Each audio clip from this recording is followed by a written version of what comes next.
I remember reading this story, and little did I know, Buzz Carrick would become a friend and become somebody that was going to be in my life and a few years later. So just things come full circle. As I'm walking around the Kane University campus with the boys, being like, dude, he played for FC Dallas. And now Buzz Carrick's the number one. And if you like FC Dallas or you're following some of the insanity that's going on there, you should follow him. Yeah. Woo. Third Degree, the Third Degree Net Podcast. Third Degree, the Third Degree Net Podcast. Third Degree, the Third Degree Net Podcast. Third Degree, the Third Degree Net Podcast. Third Degree, the podcast, is brought to you by listeners like you. If you enjoy this podcast, if you enjoy our coverage at Third Degree, why don't you join us on our Patreon and give us a little support? If you do, you get a little extra content there. And if you join at the Three Amigos level, you get access to our wonderful community on our Discord. Patreon.com/Third Degree. Thanks again for all your support. Well, hello there, FC Dallas Curious fan. Welcome to another episode. This one, 295 of Third Degree, the podcast. He is here again. It is the good Dan Crooke. Howdy, Dan. Howdy, Peter. Howdy, Dan, indeed. And he goes, your hero, my hero, everybody's hero, editor, founder, thirddegree.net, and the original soccer influencer himself, Buzz Carrick. Come in, Buzz. Peter, so robotic until the very end there. Thank you for the flare up.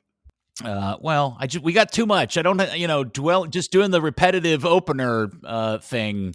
I don't have time for that today. We have way too much to talk about. This has turned into the most ridiculous offseason of all time. They are clearly burning the fields as we speak, getting ready to. And the question is, are they going to replant the field?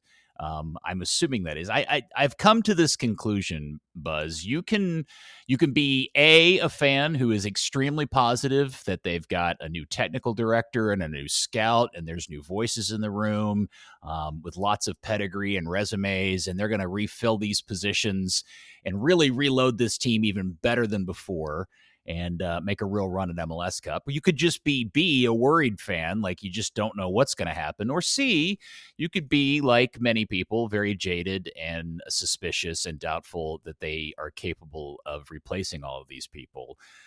I don't know where you land in those categories, but I think all of them, Buzz, I think it's fair to say you could have any of the three positions and be completely justified. Yeah. We went into this winter wondering if they were doing anything because they were talking to some people that they had contracts run out or options decline, and then their roster was kind of full, and they've since gone, for lack of a better word, scorched earth, and they've burned big chunks of the swaths through the roster. Which is, hey, look, how many times have we sat here and said be ruthless in the offseason? This is the first time they've actually been as ruthless as we wanted them to be, and they're doing all the moves that they've done so far, except for one, all the moves they've done so far, I'm on board with 100%. And I think, they're doing the right things to set themselves up. And then, so now I'm just waiting, and I'm sure other fans are waiting for what's next, what's coming. There has to be a return. There has to be a second part of all this. And until we get that happening, until we see that happening, it's impossible to judge how they're doing. So, whether you think, as a fan, you're out there sitting, whether you're excited or whether you're terrified, may depend on how you believe how good they are at getting in pieces. And sometimes their track record has been spotty. Sometimes their track record has been really great. So we wait and see what happens.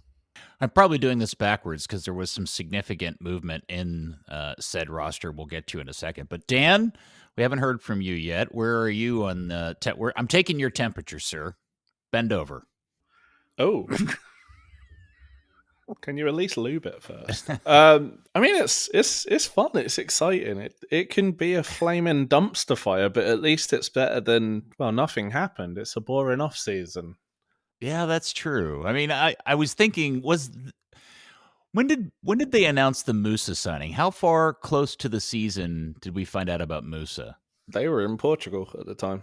Right. So if I remember correctly, prior to them going to Portugal, we were like, this is the snooziest offseason ever. Yeah. Am I remember? Is that correct? Yes. Yeah. There nothing. We were talking a lot about are you really just going with the exact same team? We're like, where's the moves? Where's the changes? Where's the get better? You know? Right. It was February 1st, by the way.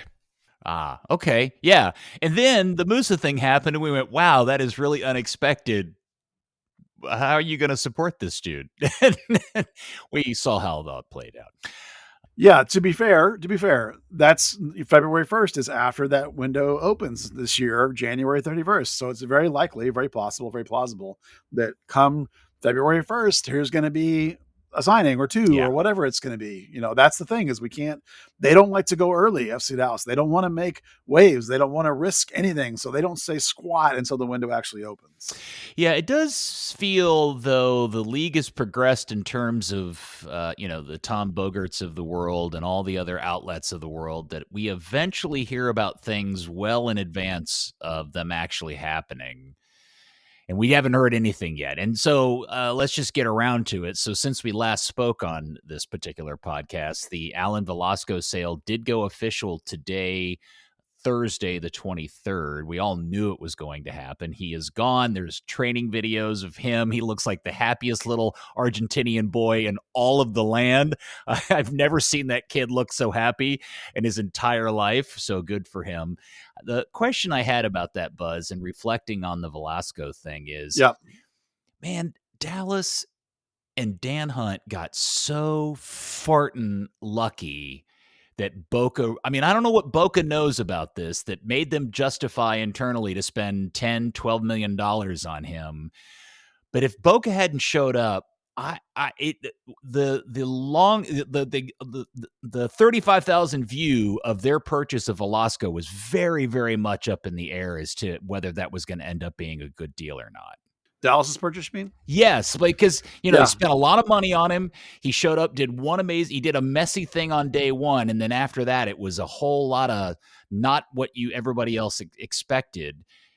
And you know what I'm saying? Like to get $12 million for a kid that hadn't done much and blew out his knee is just a tremendous, tremendous stroke of luck. Yeah, I actually think, of course, the new contract extension for him from FC Dallas was a big showing on their part that, like, we think this kid is the guy. We think he's going to, and all the talk from all the blowhards is he's moving inside. He's going to be the 10. We're giving him the 10 jersey. Like he's about to become the man here. And he seemed on board with that. I mean, he signed that new deal. He knew he was going to be here for the next 6 years, whatever, 4+2. So I think in the end, that investment, that agreement to show that Alan's the guy, that almost lit Boca on fire. That actually made them become crazy more interested in him than they even were. Like they almost went like, oh crap, really? They were probably waiting around for him to wash out, and leave here on nothing. Instead, they're like, damn, we better get him now before he moves inside, and trying to put myself in their shoes before he moves inside in Dallas and smokes the world on fire. And all of a sudden we're never getting him. He's going to Europe. And they probably figure there's a calculation here of what that kid will do in Argentina, where he will probably fit the style a tiny bit more than he does here, and probably will do amazing things. And they're probably confident that, what's he now, 22, going on 23, in 2 years, they're going to flip him for 30 to, Benfica or whatever. You know what I mean? So or Atlanta United. So somebody in the most with money. So they're making the same calculation that Dallas was making, a kid worth investing in, and if we have, he demonstrated at the end of the last season, and he could have demonstrated this in practice too, but they did it in games. He's coming back. He looks great. Rehab's on course. Awesome. Let's invest in him. Let's do it. Let's double down, and then everyone else was like, oh shit, better get him. Yeah. Maybe it wasn't a luck thing. Maybe it was the master plan all along, to sign him to a big deal and get Boca's juices flowing, and it worked in their favor. So if that was the plan, credit to them. FC Dallas says that they got caught by surprise a bit, and they were expecting this deal to mute all that stuff. And I really think the total opposite happened, and it made it blow up. And to be 100% fair, like the deal they got for Allen is a no-brainer. You do that deal every time. There's no question. 100%. I completely agree with you. Yep. Now, the crazy part of this is it was an amazing day today, Thursday, because in the mix of all this actually happening, I think I'm correct in saying before the Allen deal got announced, was the official word that Nkosi Tafari is no longer a Dallas player. He has been traded to LAFC for the. I don't know, man. I don't know what to say about. I mean, I kind of know what to say about this, but I'm waiting for you, Buzz. Go ahead, explain it to everyone. Okay, they traded him for a bag of balls. This is 2026 money and 2026 international spot. The amount of money they traded is kind of about the same as it takes to like flip up a pick or a couple of picks in the first round of the draft. The international spot's decent. Dallas always needs those, but it's for next year. Okay, that's fine. This is a major undersell for me. So here's the thing on this deal in general. Regardless of how you personally evaluate Nkosi Tafari, I don't think he's significantly worse or better than Sebastian Ibeagha. They both are prone to occasional mistakes.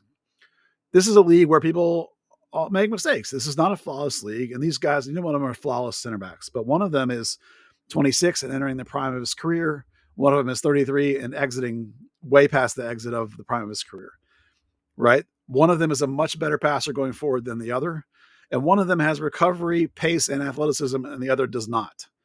And one of them is half as expensive as the other. So you must have a massive like of Ibeagha over Tafari in order to dump a player making half the money who's significantly younger. And make no mistake, this is a dump trade. They were shopping this guy since the end of the season.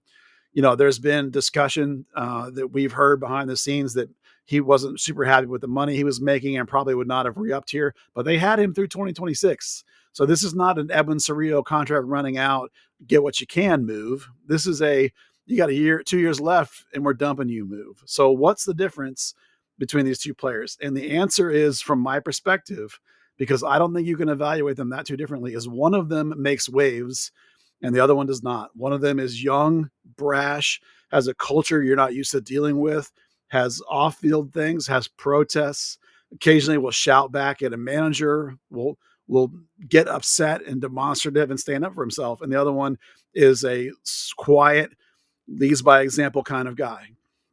So I read this 100% as a dump that two coaches in a row couldn't handle. And, this is not a guy that is easy to handle, yet except by modern professional athlete standards, he's not that bad. He's pretty mild compared to like some players you see in other particular sports. So I just think this is almost a give up on a guy who could have been coached to a higher level by a coach who could handle him. And so that's why I'm upset with this deal. I try and judge every individual deal on its own specific metrics. And for a team that's desperate for the center backs, especially center backs that can pass, he was the best center back you had in terms of passing and right there with the others in terms of his pure defending. So I'm not happy with this deal at all. And at the end of the day, depending on what you get in to replace him, maybe it'll be all right. But here's my last thing about this trade. Look at his numbers in the league, right? Something like 115 games overall, 5 years of play at the MLS level. Basically a starter all but the first season, maybe season and a half, somewhere in there, give or take. What would that cost you to replace it? He's basically a Boubacar, but like 4 years younger, and a Boubacar was on $700K. Like, what would it cost you in the league to go get a 26-year-old center back with 100 games of MLS experience? And then ask yourself, did they get good value on this deal? And I think the answer is no. The problem you're going to have is, he's coming up on his 5th year, 100 plus games in, turns 28 in a month's time. And last year, all he did was rookie mistake. He's played under 4 coaches if you include the interim coaches, and all 4 have dropped him. All 4 have said he's inconsistent, he doesn't get the tactics. Everyone has the same issues of him switching off.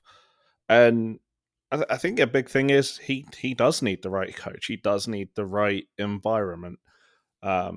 Eric Quill could have been that. I think Oscar Pereira absolutely would have been that. But, I mean, obviously, there was a point where Kos and FC Dallas, very similar to, the Jesus Ferreira thing, had a mutual, yeah, we're good, we're going to move on.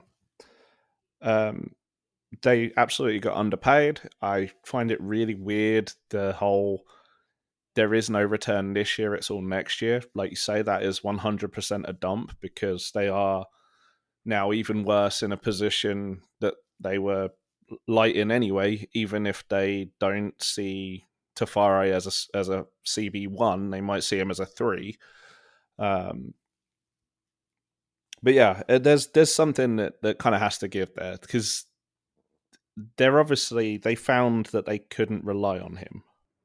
Sure, and if you have a player that has flaws, and as you say, like maybe a better coach can handle him, but yet he's still a guy that can compete at the Major League Soccer level. You look at 3 of the 5 seasons his rookie year he didn't play. That's understandable. But then the next 4 years, all but one of them, he's effectively a starter. He's over 20 games started every time. Throw in most of the time it's actually over 25. So you throw in a couple suspensions, a couple injuries or whatever, and it sort of all fits in. But let's say you're right, he does make mistakes and we don't want him as a starter. Okay, look great. Let's drop him down to 3rd or 4th on the depth chart or whatever. Okay, then maybe the money makes sense. So now, what would it cost you that you've gotten rid of him? What's it going to cost you to find a journeyman player that's going to have that kind of experience and be able to burn 10, 12 starts for you? Last year, they tried to get Omar Gonzalez to do that, and we saw how that turned out. I'm just saying that, like, the fact that you can't handle him shouldn't be reason to dump him when it's going to cost you a lot more to replace him. So, like, to me, that's the failure. Like, what confuses me is the amount they were willing to sell him for. And is that an indication of how badly Dallas wanted him out of the locker room, or B, how the rest of the league values him as a player? Because look,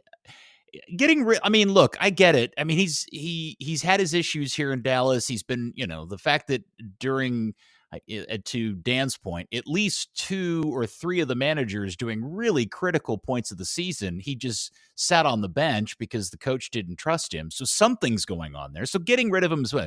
But how could you only get $300,000 in GAM for the dude? That's the part I can't figure out. It's definitely that they want to get rid of him. It may also be that other people don't value him, but look who took him. It's not like, Montreal or not Montreal, Vancouver or the Revs or teams in complete rebuild mode took him. LAFC took him. Right. One of the powers of this league who saw a guy that they're like, dude, we can deal with anybody. Look, we got people on this roster that won't put up with that kind of shenanigans. We got coaches that can just play at the top of the game, right? Forget that. We see the value in the player and how cheap we're getting him. Great. If he's center back 4 or 5 for us, awesome. I mean, I'm putting words in their mouth, but it's not like he went to some chump team. He went to a really good team and a good franchise. There's also the aspect with that is the same reason it makes Siki and Sebeling such a valuable roster piece, or, if a trade ever does happen with him. For a team like LA, like a Miami, and Atlanta, someone like that, where trying to get under the cap is such a feat. Having a guy who can sit on the bench, come in as a starter on $300,000 is a godsend. And American too, so no international spot. Yeah, so the guy's got value. So that's there's lots of reasons why they got rid of him. And to them it's 100% fine. I just think that this is the first move that's been, to me, a failure. I think you should be able to deal with this guy because of that immense value he does have for rosters. You should have either gotten more or been able to deal with him here in town. He's probably ecstatic. He probably can't believe his luck. That guy going out to LA, he probably is over the moon. I think that's the funny part is I can completely rationalize why they would get rid of him and not disagree. But like $300,000 they don't get this year, an international spot that they don't get this year. Okay, maybe if they're kind of set on the idea of year 1 of a rebuild, we've got enough general allocation money, we've got enough international roster spots for what we're doing right now. Okay, maybe that is a smart move for next year. And maybe they have had to take a little hit on what they could have got back if it was 2025 allocation money. But I don't know. Like you say, it just feels like they've traded him for a bag of balls to a degree. There's a part of all of this that makes me feel like there's something we don't know, or there's a lot more to this story than we're being told, because it just doesn't add up. I mean, he wasn't an MLS All-Star by any stretch of the imagination. He wasn't even really a fringe national team player. I mean, I know he got the January call up last year, but did he even play in a game? I don't think he did. So he's not that level. I mean, he's kind of a B- grade MLS player at best.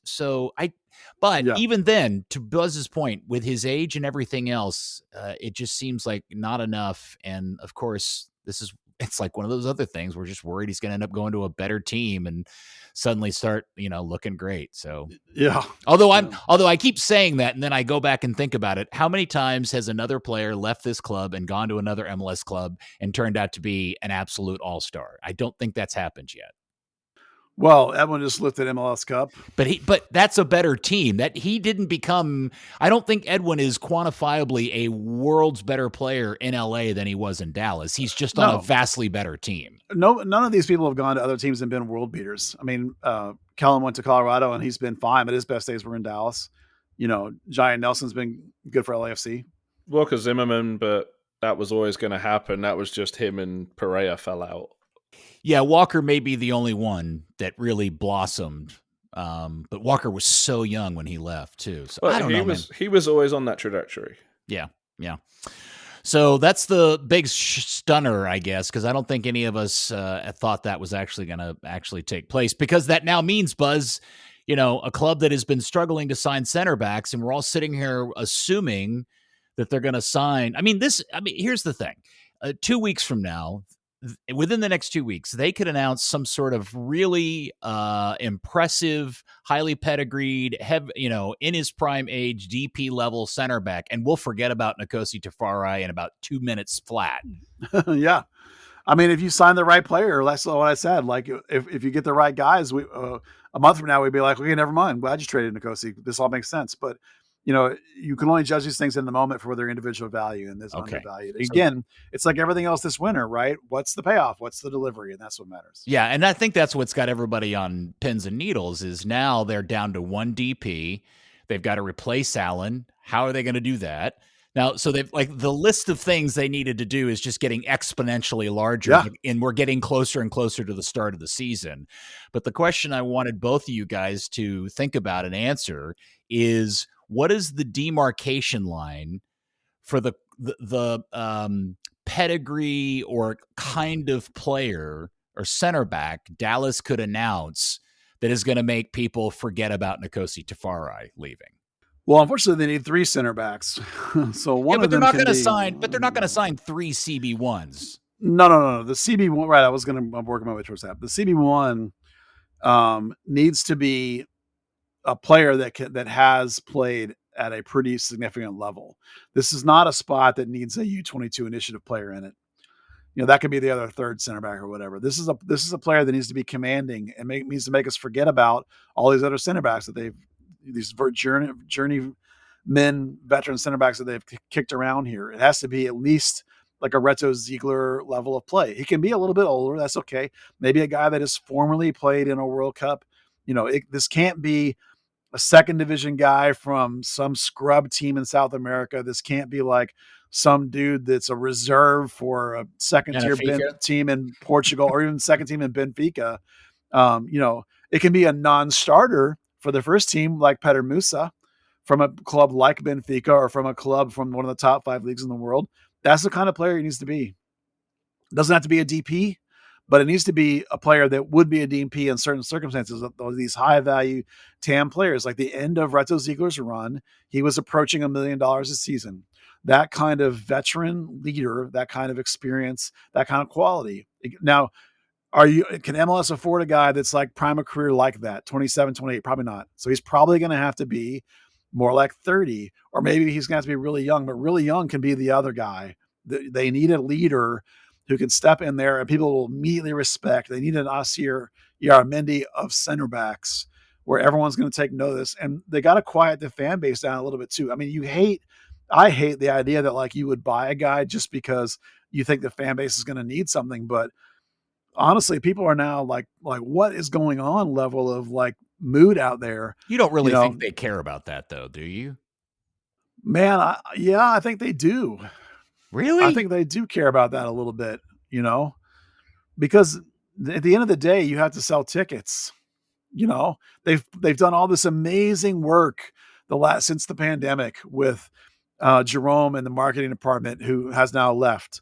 And like they're going to lose all that momentum. Like there's a lot of people out there now talking about canceling tickets. Like I have no faith in this team. They got to deliver something. It doesn't have to be John Stones, but it's got to be someone where people can point and go, okay, I know what that is. They can wrap their emotion around it and say, okay, I buy this. I buy this guy as a dude who can step in. Stop getting rejects from other teams. Stop getting cast off. Stop getting like guys from scrub teams you never heard of that are like, everyone's like, oh, this is going to be great. And like, you're never going to play at this level. It's got to be a guy who has done the goods before. And indicators, I think both of you have said in our group chat that all indications is that they intend to make an announcement, likely after February 1st, that they have their man. But we have no idea who this person is. We have no idea who it is. I mean, Zanotta even today said 2 to 3 more signings this window. Right. Well, this window runs till April, but it is the opposite window from the European windows. But this is a thing that like everybody we know keeps saying it's coming, just wait, it's coming, so all we can do, unless we can pull off a Bogart and get like details, which I doubt I'll be able to do or we'll be able to do. But Dan, where are you in terms of what you want to see come in? This is not what I want to see. This is the fan question. So I think the average social media FC Dallas fan, and not the average FC Dallas curious listener of this podcast, would shut the hell up if they signed Matt Hedges back. Purely sentiment, no other reason. I'm looking at free agent centre backs right now, and I don't know. I mean, there's everyone, with any pedigree is pretty old at this point. You could get Federico Fazio. His brother obviously played at Richland and played locally. He's 37 though. Do you really want to, do you want to do that? No. There would be the FC Dallas fans Facebook group. There would 100% be people that are like, Marcelo's free. Sergio Ramos is free. Yeah, I was going to say Ramos. Combined, they qualify for a pension, but Yeah, but that's okay, Dan. Now you're talking about the Facebook fan group is not a real place. I agree, but we're talking about FC Dallas fans as a whole, right? And as much as we love the curious are not the majority of FC Dallas fans that make all the noise. They are the educated ones. So, Peter, would you take Sergio Ramos? That would be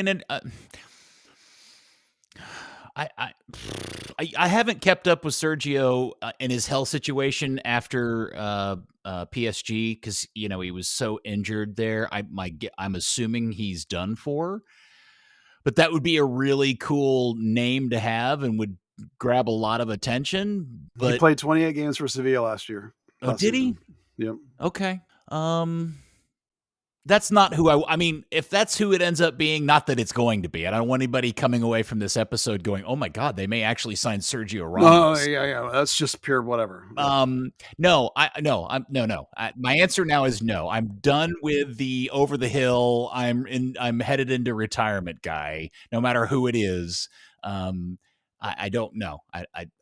They need to sign a legitimate in their prime or at the peak of their powers, quantifiably known entity to fill that role, and they've got to do it twice because they got to do it at center back, and they've got to do it in an attacking position too. I wouldn't be mad if they took a punt at someone like Daniel Amati. He won the Premier League with Leicester. He's only 30, just turned 30 just a month ago. Yeah, but as a guy with some pedigree, wouldn't cost a penny. He'd take up an international spot, but that would be a Reto Ziegler. So Dan, in a time machine, last summer, the guy from your club that almost came here with injury aside and failure to pass the physical aside, would that have been a player that would have met, you think, he'd be quality. Yeah. People would bitch because they hadn't heard of him, but he'd be quality.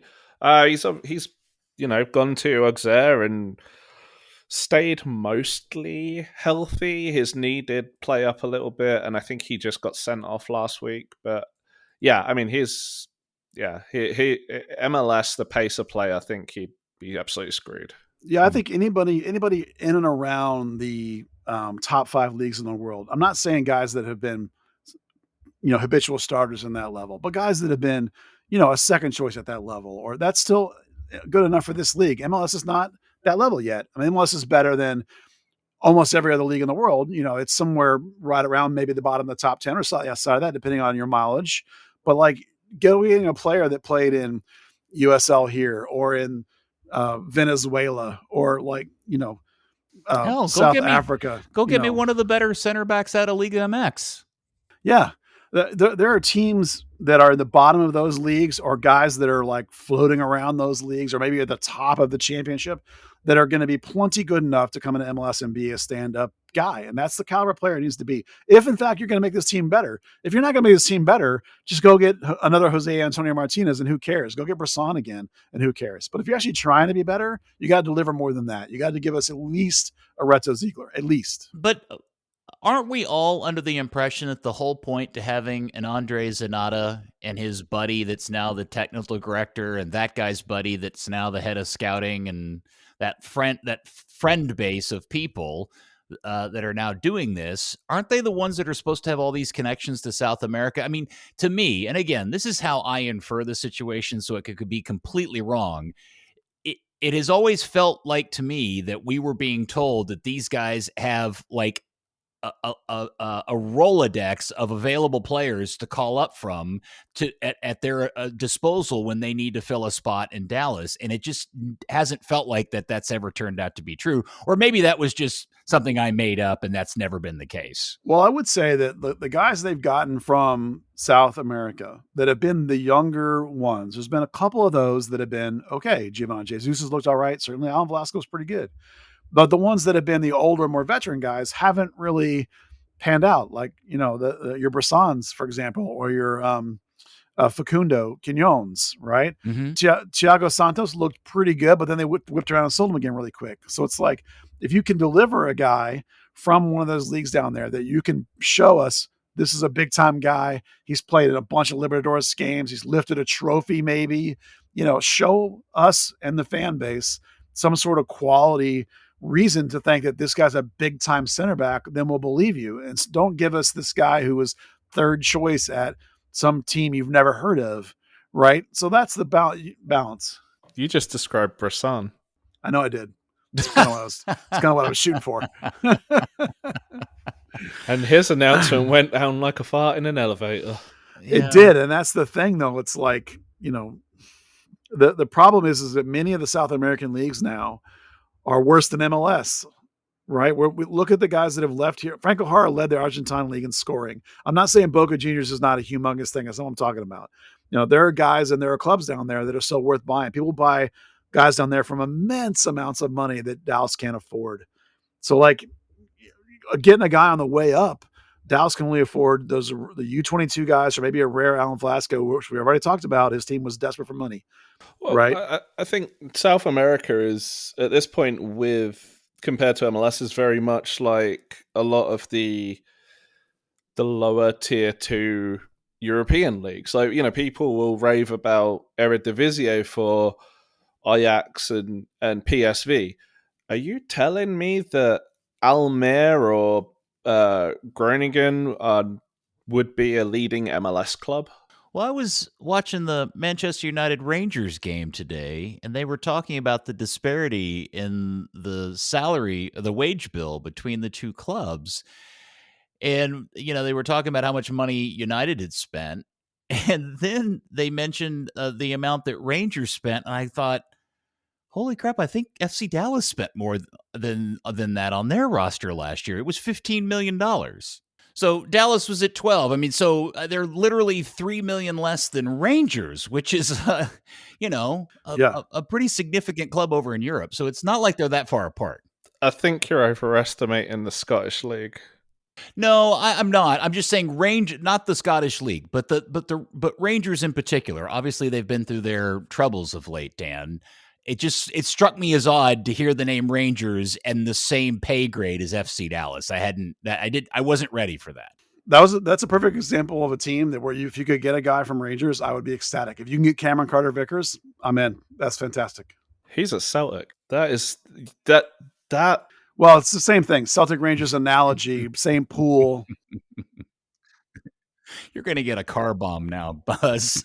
It's not the same team. I thought they're both from Glasgow. Oh, no. This has been fun while it lasted. Yeah, those two teams are of the caliber where you could get a player from there and we would all go, oh, that sounds terrific. But then if you go get a player from Air, we'd be like, what are you doing? Right? Sure. Yeah. I have no idea. It's definitely a situation where everybody just needs to sit tight and hold on to their pants and see what happens. But if you, as I admit, I tend to be suspect to pessimistic that anything's good going to come out of this and they're going to announce players of note. I get it. I totally get it. But I can also see why people are very positive. Look, they got money to spend and things like that. So I don't know, man. Just a bit of context for Rangers in particular. Celtic is kind of on another level of spend. Ianis Hadji was linked with FC Dallas a few years ago, and it was very much like the Enes Sali. It was going to be, maybe he'll come good. Probably won't. He is one of Rangers' best players. Yeah. Well, I mean, it's not like, Rangers in the 90s and the 2000s, absolute power. Rangers today are basically fighting for third place half the time. Right. Yeah. Rangers went through a whole business thing several years. Didn't they get pushed down to the second division? No, they technically liquidated that team. Yeah, they are not the same team. Right. It's not the same Rangers the old firm is not the same thing it used to be. No. But it's still a name, and everybody knows it. And to their credit, they're in the Europa League playing Manchester United at Old Trafford today. And when I heard that they essentially spent the same as FC Dallas, I just thought that was very, very strange. Make no mistake, MLS clubs are spending money at a crazy rate. Yeah. Compared to a lot, in fact, probably the majority of soccer clubs around the world. Not the biggest leagues, but, there's a whole bunch of leagues out there and a whole bunch of clubs, and MLS is up near the top towards spending these days. And so we'll see what happens with Dallas. Which is why you can't be surprised if they go into the season with Abubakar and Ibiaga as their two center backs, people aren't going to be panicking. And that's... Well, absolutely. Aren't you going to panic? Well, I don't know if I'll panic, but I'll definitely be expecting horrible play, horrible results. Right. Yeah, I mean those are not the two guys that I thought should be starting at center back for this team. I don't think either one of those guys is still a starter. But I do think that there is an argument to be made that if you're worried about the defense, you should also be worried about the attack, because they don't now that at the very, very, it feels like they have a plan for replacing and signing a big center back. It feels like now they don't have a plan in place for replacing Alan Velasco because, according to them, they weren't anticipating selling him at this point. Right. So how they're going to fix the attack part of the team is, in my mind, as big as a worry as the back end of it. I don't think I'm with you on that. They've at least got numbers up front. Yeah. Who is going to be the creative force on this team? Well, who led that team? Who led this team in assists last year? I don't remember off the top of my head. Leggett and Farrington. Yeah, it was a tie between Leggett and Farrington, both of whom are still here. Yeah, but this was also a team that really struggled to create opportunities. I get that those guys led, but that also means that's the shortest kid in the kindergarten kind of Sure, theory. But if they score the exact same amount of goals as last year, that's basically right in the middle of the pack. It was the goals against that was a problem, which is why they're rebuilding the defense. Mm-hmm. Replacing Alan Velasco is important. You need DPs that can perform 100%. We've talked about that over and over and over again. But you can do exactly what you did last year without Alan Velasco, because you did it last year without Alan Velasco and he didn't have any assists. Right. So Yes. the offense is the same, except that Jesus didn't perform and you've replaced him with Anderson Julio, which I think is for the purposes of this team. And right now that's going to be better than Jesus was last year. Maybe if we play a formation where Bernie actually knows what he's doing, maybe Bernie comes back. Maybe Leo Chuswer or something. I just think that I don't think the offense is totally screwed because they don't have Alan Velasco, who they didn't have last year. Mm-hmm. Yes, it's very, very important to have DPs that perform. They've got to get, in the big picture, the long run, they've got to get a DP that performs. Maybe they even need two. All right. So speaking of that, you mentioned this earlier that Zanotta had said that players were coming in this window, and that is a reference to Andre Zanotta or Zanotta. Zanotta, yep, Zanotta. Whatever one. Zanotta, tomato. Making an appearance and actually speaking at length on the brand spanking new FC Dallas official podcast hosted by our friends Ryan, Garrett, and Steve. And so he spoke for how long, Buzz, on that thing today? It was over 30 minutes.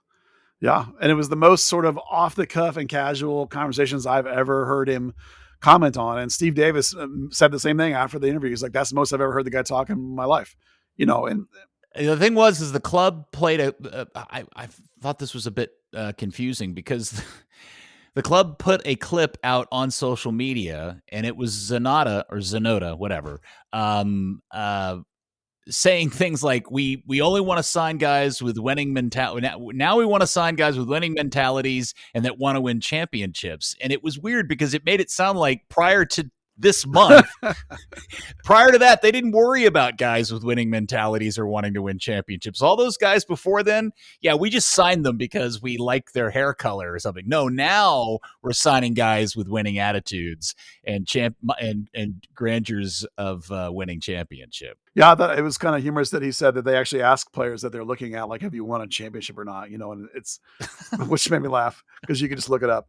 But like, honestly, like, look, we're not in the business of trumpeting other podcasts, but like that 30 minutes uncut with Zanotta was the best I've ever heard him talk like openly. Now there's still a lot of coach speak in there, and he's really good about talking without saying anything substantive, but there were some pieces in there that you could grab onto. He very clearly said that like 2 or 3 players are coming this window, and he differentiated this window from the next one because if it's a little bit longer. And he talked about the different alignments of the primary window versus secondary window in Europe. But, he specifically pointed out the areas of need, the center backs, the left backs, things like that. He talked about the specific process of how they find players. And he talked about having 2 or 3 guys in mind for every spot on the field. Like, when things happen, like you get a surprise sale. And then he talks about what slows down the process and why it doesn't happen overnight. These are all good things I think people should hear if they're interested in this kind of process. It's actually a pretty decent interview. And he was quite frank about, unfortunately not quite frank and not detail oriented about why they didn't even mention Tafari at all, but he did talk about Alan and how that all came about. So there's a lot of pretty good stuff to chew on in that particular interview. So I would recommend it to everybody. All right. Well, everybody go do that. Well, I will tell you also that they're so short on bodies that they flew 2 academy kids over there today. 2 guys from the U18 team. Ian Charles is a center back, and Josh Torqueta, I think that's how you say it, is a left back. So 2 very excellent players going to UCLA and Wake Forest, respectively, if something else doesn't happen between now and next fall. So those kids got pulled out of high school to travel on a flight to Portugal to go train with their professional team. Yeah, someone jokes that they'll land at 6 a.m. and go train at like 8. So, but yeah, cool for them, right? Super awesome though. So that tells you where they are and the bodies that they're missing. Yeah, but I'm just thinking of those 2 kids. Can you imagine that phone call? Oh, what an adventure though. Yeah, right. But I got a spelling test tomorrow. No, Tommy, you're getting on a plane and going to Portugal to play soccer for a few weeks. Yeah. Good for them. Okay, so Alan is gone. Tafari is gone. Logan Farrington got a new fat contract. So what's the reasoning behind this one, Buzz? Well, originally he's on a 1+1+1+1, which is kind of the rookie kind of contract. Basically they recognize that this is a player that they want to keep around long term. And again, not to be a cynic, part of what you sell a player for and what you get for them depends on how long their deal is and how much you pay them. So I'm sure that Logan has got a raise. He's definitely gotten a security. They now have him under contract 2 years longer than they did before. So this is all basic, simple business. Like, will his new pay raise be enough to push him over the line into the senior part of the roster? I don't know. We won't know that until we see the money, but it's a guy. This is how you do business. Like, you draft a guy and he's on this cheap, minimum number on the whole roster for year after year after year. That's when you're going to get in trouble, where he's going to start looking around. You got to take care of him if you think he's important. And so they've done that. And so this is a really good move. Very basic move, very simple move, but just shows you put value in him and put faith in him, and he will hopefully reward you on the field. All right, Dan, Buzz, am I forgetting any other roster moves or rumors before we move on to other things? Well, still no sign of Asier Illarramendi, which is not really a roster move other than its sort of lack of thereof. How critical do you feel like, and neither one of you can answer this question, do you feel like signing him again is important to this season? I don't know. I kind of feel like maybe they were waiting to see if they were going to get Delgado, or kind of waiting to see what else they may come up with in midfield. Like Zanotta raved about Romario today, that he was with him when they won a championship and all this kind of stuff, and talked about he's a guy that raises everything in training up and that kind of stuff, which sounds a lot like what I would have said about Illarramendi too. So they may just sort of be waiting for other pieces to fall, perhaps. I don't really know, or else he's just being adamant that like, oh, no, I want 2 years period. I'm not doing 1+1. I have no idea what the terms of the negotiating are, of course. So it sure seems like that is not really moving. Maybe they're waiting to see like if they can't get other things, it's like at the last second they'll be like, fine, bring him back. I don't know. All right, so they officially announced the game setup for while they're in Portugal. And how many of them are there going to be? 2, 3? Two games while they're there, yeah. Yep. So just 2 this time. Don't they usually do 3 or 4? Well, they would often get games against where like they would play the second group against like somebody else's U23 team or something. So there may be unofficial scrimmages happening that we're not privy to, but these are the 2 quote unquote games they're playing against Dinamo Tbilisi and Bromby, which is of course the club that Justin Shea plays for. So that's fun. It looked like they had a scrimmage today or yesterday, whenever some photos came out, and they had like the match socks and the shin pads in, which they only really do when it's a full scrimmage. But we don't know anything about it. Well, it's a shame that they don't, they have a guy there. I would hope that they would do like some of the stuff that I used to do when I was going with the team, and I would put out these scrimmages and these lineups and stuff, but they're not. So it is what it is. All right. Well, anything before I get into kit talk, which I know everybody's excited about. Anything else about the team, specifically the roster, playoff, preseason, signings, blah, blah, blah, blah, blah, blah, blah? No, I think that's it. Okay. So also, since we last spoke to you, I think it's a Twitch influencer video games megastar with 14 kabillion million followers, who was doing am I saying this correct, Buzz? He was doing a video showing off his new Trump sneakers that he had bought from the new president. He didn't buy them. They sent them to him. So is Castro a big Trumper guy? Apparently, I didn't know that. I've never seen any of his stuff before then, but I mean, he has like 3 million Twitch subscribers and 2 million YouTube subscribers. He's a big deal. Yeah, he's a local guy. He was also the one that kind of put the money behind the original Dallas team that got submitted into the TNT 7v7 tournament a couple of years ago. He's, a big deal in that space where that may or may not be important. But he was wearing, in this video, the new away kit that Dallas has yet to reveal. And I guess during the video, he claims his phone was blowing up because whoever from FC Dallas gave him the shirt was trying to get him to take it off because clearly now they're going to be in trouble.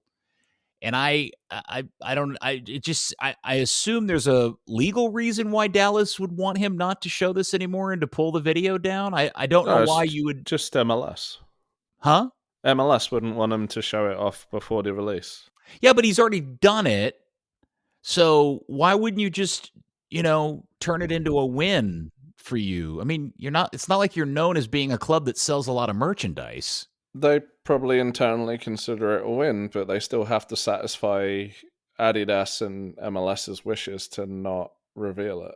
So I guess they're just saying, hey, pull it just to formally say, hey, we asked him to do it at least. Yeah. Interesting. Well, Dan, we now have seen what appears to be, I swear it was a training jersey from a couple of years ago. It's got some red on it at least. Well, I think the trading jerseys have had red on them before. Well, when they were red, ever since they've been the grey ones that are across the league, they've not. Okay. Do you like? You're the kit guy. You tell me. You tell everybody what the kit looks like and what you think of it. Okay, so Footy Headline said, all right, let's preface it. We'd originally heard it's white, it's light, it's grey, it's blue, it's all these different things. It is very pale blue. In certain lights, it's going to look a little bit different. It's going to be very much like the 2005 away jersey FC Dallas had, that weird grey where if you put it in one light, it's absolutely blue. If you put it in another, it's possibly just a dirty white t-shirt. I think I've got one of those in a drawer somewhere. This is not the first design. We've heard a few times from different people that the Hunts paid for redesigns because the jersey was terrible. Wait, this one, or there was another jersey? There was another one. The other one was described as appearing like a used feminine hygiene product. So you can kind of imagine the colors. Well, okay. That would have been oddly appropriate. Yeah. I think, the template they use in the Adidas Tiro 24, it's what every team's got. It's the little horns that come up the side. It's the little spike thing on the back. It's all that fun stuff. It's not a horrible jersey. I don't remember the last really good, aside from the powder blue one, which then weirdly got screwed up by some really bad execution on the sponsorship. There haven't really been a ton of absolutely killer away jerseys that FC Dallas have had. Maybe the last two blue and white striped ones. Oh, the white and gray striped one was kick ass. I mean, in recent times, that was that was 9 years ago. 19 years ago at this point. And they're going to wear gray shorts or the same color shorts and socks with it too? That we don't know yet, but logically, the pale gray or pale blue, whatever you want to call it, would make sense because that would be the light kit where they already have blue shorts for the home, and I can't remember if it's blue or red socks, but there could also be a dark option. That would be great. They could honestly wear the home shorts with the away shirt. I think that's going to be kind of the key factor is what makes the kit, because if it is just grey on grey on grey, it absolutely will look like a training kit. The last time that they had that gray on gray look, they did have red socks with it back in like that. Yeah, that looked cool. I actually liked that outfit. Yeah, and we know last year, of course, when they had the Burn Baby Burn away kit, they had a white option, but the preferred option was the black shorts, black socks. So hopefully this kit also has a preferred dark short option that you might see half the time. Remember that this kit will get worn at home, literally half the games at home, because of the split sponsorship problem. Oh, that's right. Of which the real solution, of course, is just to print a second set of home jerseys with the other sponsor on it, but they don't do that. Instead, they wear the... I don't think they're allowed to do that. I mean, they must not be, because otherwise that's a very basic, simple solution. But I don't know who would prevent you from doing that. It seems silly to me, but anyway, you'll see that. That would be FIFA. Okay, that seems even weirder to me that they would care. But anyway, that's you'll see it a lot at home, and you may even see it more than you'll see the Afterburn one, which is the home one. Just like we did last year, we saw the Burn Baby Burn one more because you'll wear it both home and away. The secondary was weird. Will this be the season with the worst combination of jerseys since when? I mean, the Starry Night one for me is so bad; it's hard to remember. What was the alternative shirt to that? That was the alternative. Right. So what was the home? What was the primary then? Did that overlap with the shitty Texas flag one? Yes. Yeah. Starry Night and deconstructed Texas flag at the same time would have probably been 2018. Yeah. That was all time worst. Because the one when the Starry Night debuted is the pinstripe white, the red on red hoop with the pin white hoop across the front. Which 2017. That's a beautiful kit, right? And then 2019 we saw the Reunion Tower kit, which Dan's mock-up was so good that they actually thought it was a picture of the real thing. And started a witch hunt inside the club to figure out who leaked it, which I thought was really funny. So anyway, yeah, that was 2018 for me is the worst, but this one is mostly just boring. And the whole thing will be redeemed by the fact that they get a third kit. So that'll be, nice and fun. When exciting. do we find out the background on this third kit? Summer. Yeah, I think it's a summer drop. And Oh. I'm getting conflicting info. Like I thought it was every team in the league, but somebody else said to me that they thought it was only the 10 original teams. But I'm like, I think it's everybody because they're not going to not have Inter Miami have one, and they're not going to not have the LA teams have one. Inter Miami definitely is getting all 3 kits brand new this year. So I'm assuming everybody gets all 3, Okay. So we'll see. Yay, kit talk. Let's see what else on this list. So I guess the other interesting news in the area is that Dallas Trinity is running around telling everybody they're having a major announcement on, is it Monday? Yeah, Monday 10:30. And it's a player announcement. It is. They sent an email out. They put stuff on social media with a new player joining the team chat. So they are definitely hyping it up as a big one. All right. Just to pull the curtain back a little bit, we all know who the player is. We're not supposed to say, it's been embargoed, so we will we will adhere to that, and happily to do so. But I guess my question is, are you guys when you heard who the player was, what was your reaction? Oh, I think it's fantastic. I think it's not as fantastic as they think it is, but I still think it's very fantastic. Dan? Yeah, it is.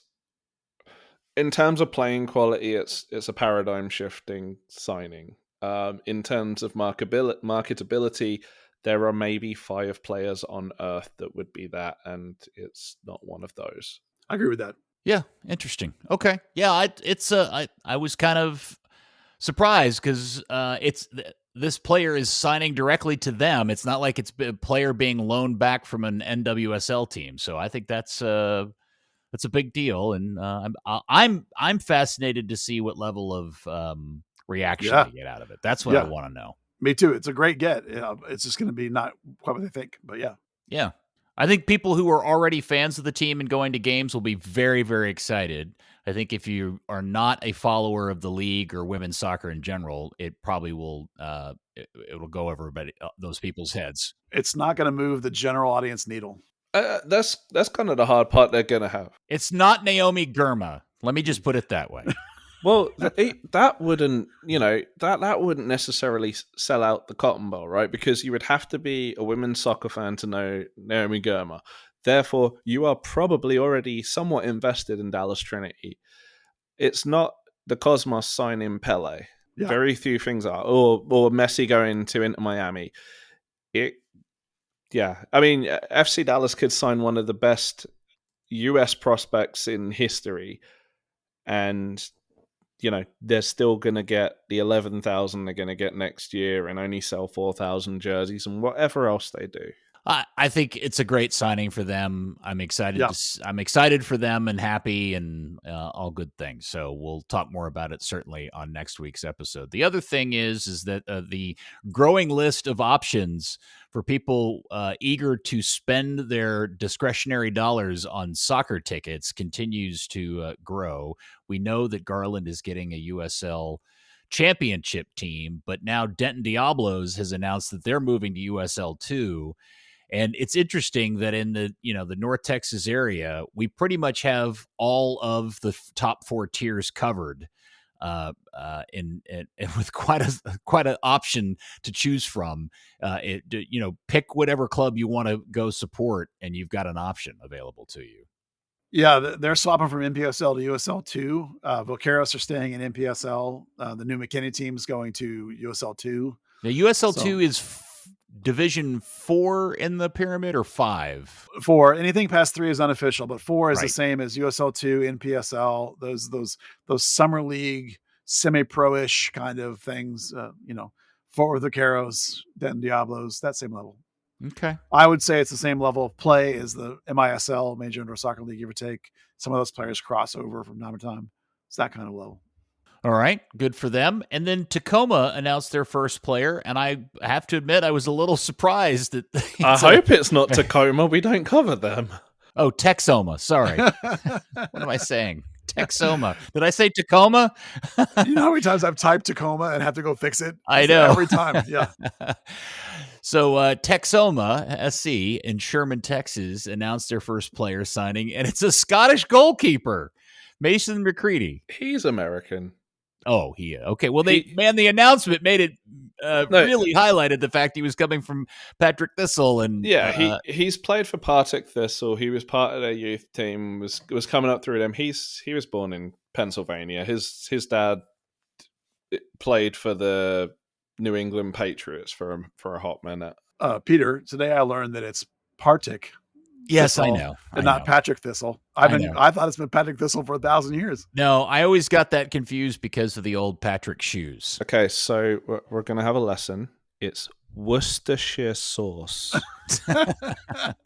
Well, hold on, but Dan, was the shoe brand Patrick? The shoe brand was Patrick, yeah. Okay, yeah. Well, then that's why stupid Americans got Patrick and Partick Thistle backwards, because the shoes were always Patrick. We called them correctly. Yeah, that makes sense. Today I learned. Thank you, Dan, for educating me. Anytime. On Partick or Worcestershire? Partick. I knew Worcestershire. Okay, all right. Just like I knew Worcester, Mass, even though it's written Worcester. But if you ever want to confuse someone, go to Berkshire in Connecticut, because we call it Berkshire. How many curious listening to this podcast knew about Patrick brand soccer shoes? I mean, I did. I don't know who else did. I feel like that's like a Gen X thing back in the day. Yeah, that's probably, you have to be old enough to know that one. Yeah. Yeah. It was a revival of Patrick in the early 2000s as a kit brand as well. Yeah, they had Wigan and a few others. Correct me if I'm wrong, Dan. Patrick was like a cheap brand of shoe. Oh, correct? Absolute shit. Yeah. Yeah. It's like the shoes you bought at Walmart here in this, Yeah, like you would have Gola or Patrick if you didn't play Sundays and you had no need for a pair of boots that would last more than 3 seconds. So they were plastic. Yeah. Patrick was the Huffy of soccer shoes. If you showed up at the park with Patrick's, you were getting laughed at. Here we go. Let's see. So we've talked about all the clubs in the lower divisions. NTSC, North Texas preseason schedule has been announced. They got stuff going on. They've also signed another player. Yeah, they signed a striker from San Lorenzo's reserve team. I watched some video clips, and I'm not too excited, but whatever. He'll play there some. Wait, he had a bad YouTube highlight video? Yeah, I was trying to tell you something. Like, if the YouTube video is bad, it's not that great, but maybe he'll score some goals. Yeah, so but check out his name. It's Gianluca Cangiano. Yeah, the name is awesome, from San Lorenzo. I mean, it sounds amazing. Argentine Italian forward. Total baller. Right? Yeah, it sounds fantastic, but we'll see what he does. Okay, so these international signings for North Texas Soccer Club have never been worked for squat, except for Pedrinho, the guy that they just elevated to the first team. But I will tell you, I had heard well in the middle of last season that he signed with that team with the idea in place that he would eventually sign with FC Dallas. It was like a placeholder deal. So I don't know that I'm too going to – it's like when they have somebody come to the open trial and they go, look, we found the open trial. You're like, dude, he played for the U.S. futsal team. Stop it. Same sort of thing. Anyway, preseason games for North Texas SC. They're playing 4-0, of course. Awesome. Houston Dynamo, Houston Christian University, Richland College, Texoma. That'll be a fun game, and SMU. So some of the teams they're playing are teams that Dallas used to play, and the world has changed a little bit. So now North Texas is going to play those teams, which is much more appropriate. And they'll struggle with some of those college teams because this year, everything I'm understanding, this year is going to be very heavily academy influenced at North Texas SC. So they may struggle a little bit this year compared to last year. All right. Let's see. And a bunch of local girls have been called up to U16s and 17s. The quick list is from Solar. It's Evan Osteen, who I believe also played for Trinity, goalkeeper. Rihanna Mahone is a defender, forward Jordan Hill, and defender Caroline Swan, who, of course, is the sister of Caleb Swan, who Dallas, North Texas just signed. Is she the one playing on a boys' team? She was. She finally reached a level where they basically were like, okay, it's time to focus on the girls' game. But she played with the boys' teams up through U14, which is remarkable. She's now, I think she's a U15 technically, even though this is a U16 team. She's now playing for the U.S. One player from Sting Dallas, which is a while we've heard from them, named Rachel Lawless Felarka, who is I don't know what position she plays, but Kratz Sting Dallas to get some girl in there. So, Buzz, in your experience, how often have you seen girls playing on boys' teams up to what age group? I've never seen it before. Really? Like even at U9s and stuff like that? I mean, I'm sure that at that level it does happen, but I've never seen it much past 12 or 13. And for her to get all the way up to like 14, 15 years old and still be doing it is really remarkable, because the physicality starts to change, in those sort of age brackets. And by 15, remember the U15 team from FC Dallas is the one that stomped the US Women's national team. Mm-hmm. So like by that age to still be, and I don't mean she's like on the team. She started for DKSC's boys team, their UCNL boys team, up through 14 or 15, whatever it was exactly. So remarkable, real baller of a player. She's been in a U.S. national team before. She's captain of the 17s, I think it is. I think she's their captain, in fact. So great player. Keep an eye on her. Is she quietly better than Caleb? I mean, in the context of what she plays on, yes. I mean, obviously in the real world, no. But in the context of what she's accomplished, yes. The only player I can think of that could have maybe done the same thing probably would have been Jaden Shaw, who was that caliber of player. Right. I think Caroline Swan's a 6. So I actually think that Trinity should grab her mostly because I want to see her learn from Amber Brooks, Trinity's outstanding 6 that's been in the fringe of the national team for years. So really exciting player, really good player. Will be boring to watch because she is a 6, but really good. Okay. Let's see. Let's go back to TikTok for a second because sorry, Steve. Yeah, sorry, Steve. Steve's busy doing other things. Footy Headlines has put a photo out of all of the leaked MLS kits for this season. Buzz, you like any of these? I like the Kansas City one because it has hoops. Kinda. Those are horizontal stripes. I wouldn't call those hoops. Yeah, well, you're not getting full hoops anymore. Well, they don't even go around the sides anymore. I know, and nobody ever does anymore. I mean, it just doesn't happen. So I'm okay with that. Whatever. So, I like Miami's, strangely enough, because the both of them, or just one or the other. The one that's the vertical stripes, that's pink on pink vertical stripes. I like that one. My biggest complaint about early Miami was that the pink was sort of washed out a little bit, but now it's like they've embraced the pinkness, if you will. So I actually quite like that one. None of the rest of them are like jogging my memory as something where I was like, "Ooh, yay, that's awesome." I like the LA Galaxy one.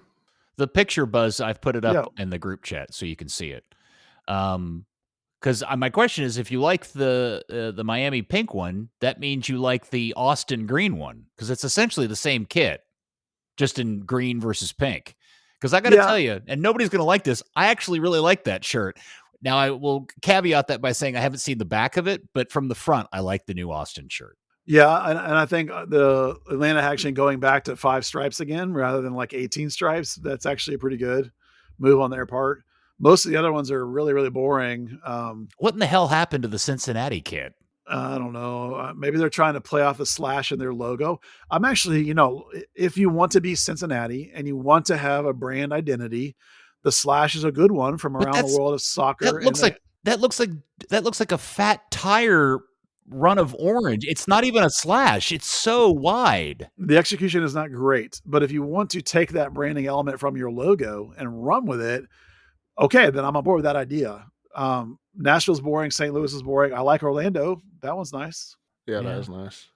I will say with the Cincinnati one is that is a mock-up from a fan site, and there is something that's really off about it because it has a really colorful Apple TV logo, and the Apple TV logo is absolutely not colorful.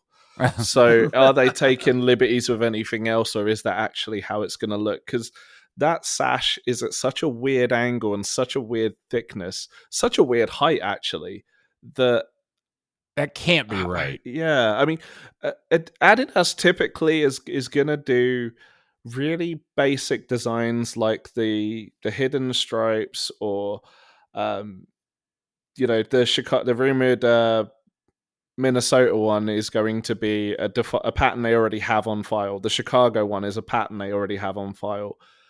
The only thing they're doing that kind of goes a little bit outside of that so far is the San Jose one, which is really just newspaper prints. So it would be really weird to have a whole tricolor thing, which is not something teams typically do, because technically that's not, actually it's 4 colors. Technically that's not allowed on a football shirt anymore. It seems a bit like, if they do it, great, cool, more power to them, but it just seems a little bit too far outside of what Adidas North America normally does. See, the Cincinnati thing can't be right, because that looks like some 8-year-old kid won a contest to design the next Cincinnati kit, and this is what he drew. Maybe you're right. Well, the San Jose one looks like streetwear instead of a jersey. The San Diego one is terrible, boring black. Wait, which one is? I'm looking for the San Jose one. I don't top even... right. Oh, okay, right. San Diego's black. Chicago's is boring. Minnesota's is on brand. That's fine. Both the LA jerseys are terrible. Portland going black is interesting, considering their away one's white. So they're not going to have a green kit this year, apparently. Wait, you don't like the Galaxy jersey? No. I mean, it's okay to be wrong occasionally, but this is pretty severe. The jersey's severely wrong. It is severely wrong. It's a severely terrible jersey. It's a cool design. Buzz, I think that Portland kit is just a very dark green. I think it will be green. Yeah, I don't think it's black. It's like a super dark forest green. Yeah, it's they had it as a third shirt a few years ago. Yeah. So Dan, I do wonder if that LA jersey that is the Knicks Dallas jersey, like if you take all the dark colors and made it white and left the reds red, that might be the Knicks. Just speculating, Dallas jersey. They typically don't reuse the same pattern in the same league. The impression I get is that Leicester shirt they currently have, where it's like I don't even remember. It's the splotches are like yellow and pink, and it's some other color. Yeah, but I could see that in white with 2 tones of red, looking like somebody just got assaulted with a machete in the shirt. Yeah, easily could be. All right, 2 more topics before we go. First off, Buzz, you mentioned last week you'd love it if Dallas used the brand new internal cash purchase of players on one Diego Luna, and boy, we got an eye full of that kid with the national team last night. Broken nose and the whole bit. That would be, I mean, there's no way Salt Lake's selling him. Oh, not now. Yeah. But yeah, that would be a nice replacement player. I know you've liked him for a while, Peter, but I'm 100% with you. This is like I have such a soccer crush on this guy. I love this kid. This is like how I felt about Beckerman, right? Where you stick him in the middle of your field, different position, but like this kind of ballsy player in the middle of your park. I'm so jealous of this kid, them having this kid. I don't know if I've always said I liked him. I've always been curious about an 18-year-old kid with neck tattoos and what his life choices are like and all that stuff. But I got to admit, he got his face busted open real good last night and immediately stepped back out on the field and put an absolutely stunning through ball in for the opening goal. So credit to him. Yeah. And then I love Pochettino after the game saying he had big balls. I just thought that was fantastic. Phenomenal. It's a transcendent moment for the kid because now everyone's aware of him. You know, his value is going to go way up just from this single moment. You know, RSL had just made him a U22 initiative player, you know, which is fun for a home American, you know, came out of El Paso Locomotive. It's not where he started. He was originally in somebody else's academy. I want to say San Jose, maybe. I'm not really sure who it was. He was with the Barcelona Arizona team, wasn't he? I think he was with an MLS team, but let's not get ahead of ourselves. Just an absolute phenomenal player, you know, and one that like I think people are now going to be aware of, and this is the kind of moment that gets you like in a coach's mind. And San Jose Earthquakes, I was right. And then he went to Barca Academy, and then he went to El Paso. So like this is the kind of player that gets you in a coach's mind, and it'd be hard to shake off. And it makes you wonder like why he was dropped by. Was it the U20 team that dropped him or the U23? Whichever one dropped him. It makes you wonder, like, what, again, like, it reminds me of Nkosi, like, what, you couldn't handle the kid? Apparently. So, I love that this kid's becoming like, to the forefront of awareness of the league, of a guy who's a young, phenomenal talent, if they can now hold on to him. And then I saw you had an exchange online with Tom Bogert. And him, there's this whole thing going on that I'm really confused by, which is MLS has dumped their long-standing podcast Extra Time, which I think ran for like 10, 11 seasons. And I'm completely baffled as to why the end of that thing has taken place. I'm sure there's like a whole backstory to it because none of it makes any sense. So obviously Tom Bogert doesn't work for the league anymore. He works for some website I've never heard of before, but is still doing his thing. And you were going back and forth with him about something, and it turns out you were an inspiration to him or something. Well, no, it wasn't that. It was when he was in school, they had, I think he said it was a player on his team that was somehow ruled ineligible or something that played for his school. And everyone was looking him up or Googling him, and they found my story saying that FC Dallas had cut him, that he was in camp with Shellis, and that FC Dallas had let him go. So Bogart was telling that story that like Buzz Carrick, OG Dallas reporter, was had that story way back in the day. And I was like, oh, and then they gave me a general nice thoughts and, about the work we do here. So that was really cool. But that was the story. It was a guy that had been cut by Shellis in the preseason, basically. And that they on there when he was like a freshman or whatever, walking on campus, that they looked me up, and he goes, and lo and behold, years later, I talked to the guy, and I know him and all that stuff. And he thought it was funny. Tom Bogert is a young schooler going, I want to be Buzz Carrick someday. I'm just shocked that you don't know Give Me Sport. There are so many of these pop-up sports media websites. No, they're not a pop-up. They've been around for donkey's years, and they have like 120 million readers a year and 25 million social media. I literally had never heard of the website until I saw him saying that's where he was going after leaving The Athletic. That's wild. Wow. Had never heard of givemesport.com. Is it a UK based thing? Yeah. Well, maybe that's what it is. Since I don't live in the UK, Dan. But your life is the Premier League. Yeah, but I've never even heard that. I've never heard of it. So I'm an idiot. Mark that. Dare you? There you go. Okay. Let's see. Let me go back to the list of stuff. I think we've covered everything, lads. Man, it was a lot on there. Yes, a lot. Time for more kit talk then. I wish. All right. Well, very good. I guess I don't know if we'll know anything else because the window doesn't open until 2 podcasts from now. And I think you're right, Buzz. I don't think nothing happens until after February 1st. Yeah, I think so too. I mean, that window's going to open the day after we do our next pod, and it'll be, hopefully Dallas is playing Brøndby that morning. So we will have, hopefully between now and then, we will have 2 games of information to talk about. Whether we actually will get information on those games or get a stream of those games or get some kind of FC Dallas radio of those games, something, hopefully we can have some information to chew on. And maybe there'll be some players other than the CB1. The CB1, I think you're not going to hear about it until after February 1st. Okay. All right. Very good. I think I'm just excited to see the progress of Momo Sisset and Enzo Newman. They seem to be the big hits in preseason so far. Hey, guys, while we were recording this, Tom Bogert dropped that the Dynamo are in advanced talks to sign center back Felipe Andrade from Fluminense on loan. He's 22 and has made 27 appearances for Fluminense's first team. See, like that to me reads as a U22 initiative player. That if Dallas were to grab a guy like that for one of their center back spots, that would be terrific.